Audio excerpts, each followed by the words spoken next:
Weißt du, was groß im Mond? Deswegen wird es alles so. Ich scheine schlechter Karten zu haben. Doch ich werde jetzt was anderes sagen. Ich weiß, wir haben gegen uns ein Willen. Manchen ist nebenbei noch wahr. Our God must be hard. What we pay must be big. Der ist auf uns zurück.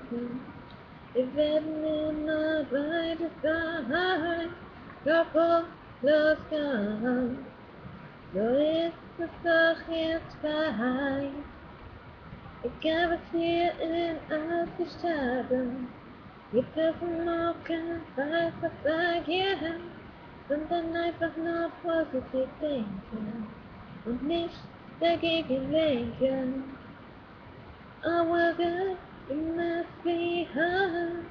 What we pay, it must be fair. Auch wenn dir vielleicht unbehaglich ist und Nervosität dich zu scheinen trägt, lass du nicht einfach untergehen und dich aufgeben. Our God must be hard.